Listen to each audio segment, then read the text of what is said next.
हाथरस के सिकंदराव में नारायण साकार विश्व हरि के सत्संग में भगदड़ से 121 अनुयायियों की मौत के मामले में 5 दिन की गहन जांच के बाद स्पेशल इन्वेस्टिगेशन टीम यानी कि एसआईटी ने अपनी रिपोर्ट शासन को भेज दी है। एसआईटी ने दुर्घटना से सभी पक्षों के बयान दर्ज करने के साथ ही घटनास्थल व अन्य स्थान से साक्ष्य संकलन किए, साथ ही सभी सवालों के जवाब तलाशते हुए दोषियों को भी बेपर्दा किया है। एसआईटी के अध्यक्ष एडीजी अनुपम कुलश्रेष्ठ ने रिपोर्ट भेजे जाने की पुष्टि की है। बता दें, सिकंदराव के फुलरई गांव में 2 जुलाई को सूरजपाल सिंह उर्फ नारायण साकार विश्व हरि के सत्संग के दौरान मची भगदड़ में 121 अनुयायियों की मौत हो गई थी। दुर्घटना के बाद प्रशासनिक और पुलिस के साथ ही स्वास्थ्य विभाग की व्यवस्थाओं पर भी सवाल उठे थे। मुख्यमंत्री योगी आदित्यनाथ ने दुर्घटना के दूसरे दिन ही एसआईटी गठित कर दी थी। इसकी अध्यक्ष एडीजी अनुपम कुलश्रेष्ठ बनाई गयी। अलीगढ़ की मंडलायुक्त चैत्रा वीवी एसआईटी में शामिल थी। दोनों वरिष्ठ महिला अधिकारियों ने दुर्घटना के बाद से ही हाथरस में कैंप कर लिया। घटना से सभी जुड़े अधिकारियों और कर्मचारियों के साथ ही सेवादार, घायल और मृत अनुयायियों के स्वजन से भी बयान लिए गए। 100 से अधिक लोगों के बयान दर्ज करने के साथ ही एसआईटी ने हाथरस के डीएम आशीष कुमार और एसपी निपुण अग्रवाल के भी बयान दर्ज किए। दुर्घटना से जुड़े हर साक्ष्य को भी जुटाया गया। इसके बाद बयान और साक्ष्यों के आधार पर निष्कर्ष निकाला गया।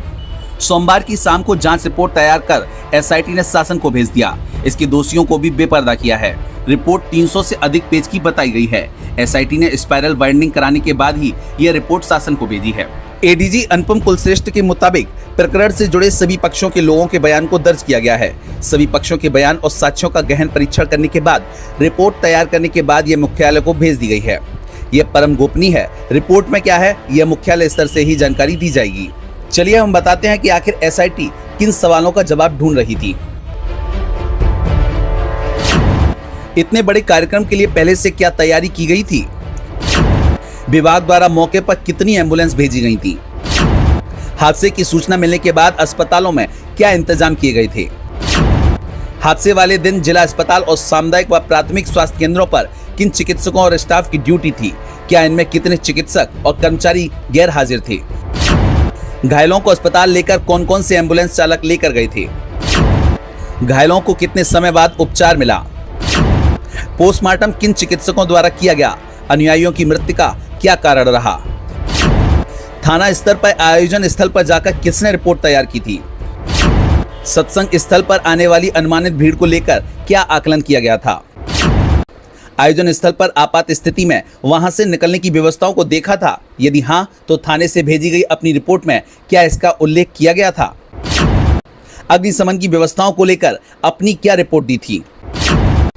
आयोजन को लेकर क्या एलआईयू ने अपनी रिपोर्ट दी थी? यह रिपोर्ट क्या थी और किसने दी थी? मौके पर सबसे पहले कौन पुलिसकर्मी पहुंचे थे? पुलिसकर्मियों ने अपने अधिकारियों को कितने बजे सूचना दी? अधिकारी कितने बजे मौके पर पहुंचे और भगदड़ में घायलों को पहुंचाने के लिए क्या किया? तो ये स्वास्थ्य विभाग और प्रशासनिक विभाग से जुड़े वो तमाम सवाल थे जिनको एसआईटी ने अपनी रिपोर्ट में तैयार करके भेजा है। बहरहाल अब देखने वाली बात यह होगी कि इन साक्ष्यों के आधार पर क्या निष्कर्ष निकाला जाता है। Bureau report, the Bharatvarsh.